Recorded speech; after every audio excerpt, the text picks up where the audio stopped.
Great. Thanks to the organizers for giving me this opportunity to discuss with you some of our kind of ideas in this space. And today I just want to give you a kind of a vignette of the types of things we're thinking about in terms of how do you engineer microbiomes towards potentially new metabolic functions or new capabilities and opportunities in which we can potentially take that into engineering mammalian genomes. So, in general, metabolism is really key to all processes in life. And as we know, kind of as we're learning more and more over the recent discoveries that aberrant pathways and metabolism can lead to very drastic diseases, things like cancer, where it's not just mutations that lead to propagations of cells, but mutations that lead to the support of aberrant metabolic processes that allow cancer cells to be able to grow and invade tissues. And that's also true in the context of understanding how we process natural foods and disorders associated with kind of food processing as is associated with things like the microbiome. So if you look at kind of the microbiome, and the gut microbiome in general, it's actually very interesting. It provides a lot of very essential metabolic capabilities in its ability to produce things like short-chain fatty acids, bile acids, a variety of small molecules and vitamins that are really crucial for the development and maintenance of health and disease, as well as lipids and processing of different amino acids. And I think this is also an opportunity where we can start to think about some of the synthesis approaches that we've been talking about. Jeff just mentioned a really great example of salmonella, which some of those sister genomes are present in the human genome or the human microbiome, at least. And so, this is where I think there's also kind of really important opportunities where we can not only think about engineering at the scale of individual bacterial genomes, but potentially populations of microbial genomes. To take amino acid as a really interesting example, so if you look at kind of mammalian cells, they really have the ability to process and generate only 11 of the 20 required amino acids, and the rest of them are really derived from diet. And so if you actually look at the phylogenetic tree, basically only plants and fungi and some of the bacteria species are able to produce all of the essential amino acids on Earth. And the rest of essentially the tree of life derives those amino acids by consuming plants and fungi and other organisms through the food web. And so, so in order for us to be able to survive kind of higher order organisms, you really need to get them from the diet. And there's a lot of really interesting historical reasons for why these things might be lost. These tend to be longer pathways that the longer the pathways are, the more likely it is they're somehow lost during the evolutionary process. Now, this has immediate applications in terms of thinking about utilizing these cells in a synthetic context.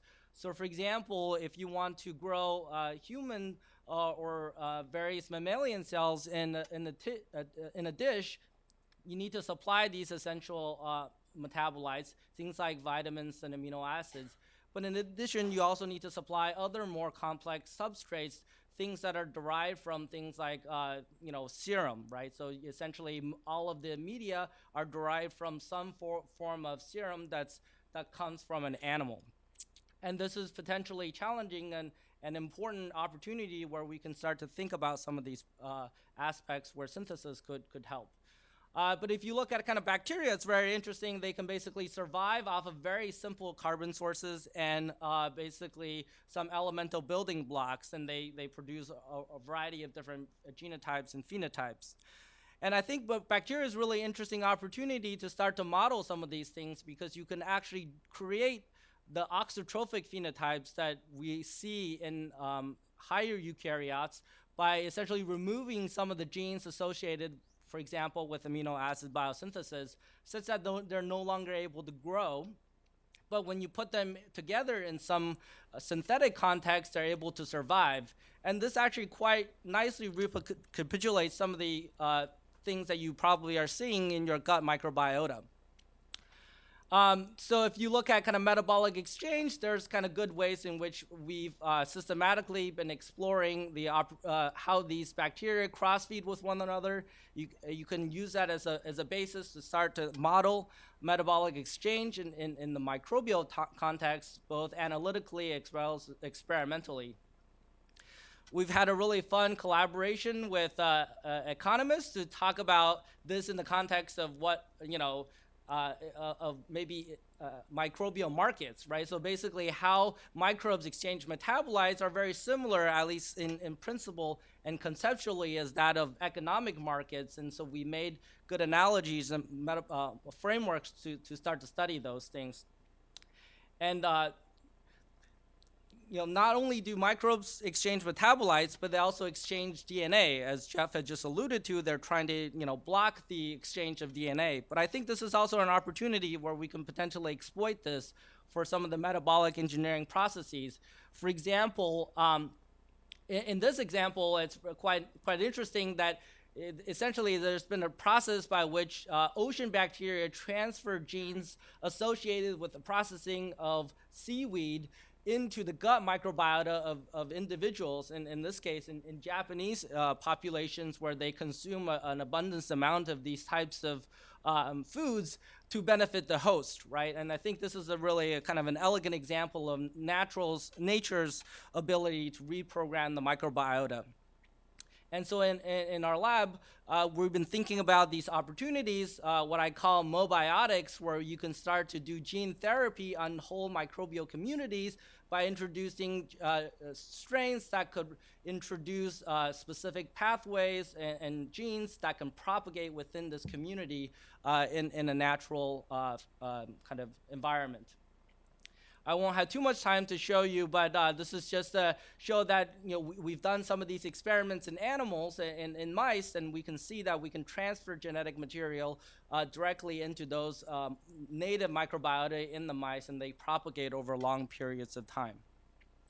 And some of these pathways are quite interesting because you can use them, for example, to start to complement some of these pathways that potentially are missing in mammalian systems. So this is, for example, a catalog of a set of genes that I had described in one of the previous genome project meetings about fixing some of the missing pathways in mammalian cells. And this really, I think, is an opportunity to start to synthesize not only kind of entire human genomes or mammalian genomes, but also hundreds of thousands of bacterial genomes, basically for the same kind of price and potentially effort. With that, I just want to kind of wrap up here and say that we're thinking about this in the context of potentially producing not just metabolic molecules, but also things like neurotransmitters that might affect additional host factors, things like cognition, memory, and things of that sort in the gut. And with that, we're now taking the steps into thinking about how we can introduce these pathways into mammalian cell lines, and this is a collaboration with Jeff Buka and NYU here, where we're trying to introduce the biosynthetic pathways for these missing amino acids back into mammalian cell lines. And we're happy to note that this effort is being supported by DARPA for this, and we're very happy to kind of share with you kind of future advances and kind of update you on the type of things that we're trying to do in this space. But really kind of the vision for this is that we think this is one way to try to disrupt some of the barriers associated with mammalian culture and production of biologics, and also thinking about this in the context of understanding mammalian metabolomes by generating cell lines that are able to self-sustain themselves in the laboratory. With that, I'd like to just acknowledge everyone in the lab, our collaborators, and a variety of funding sources.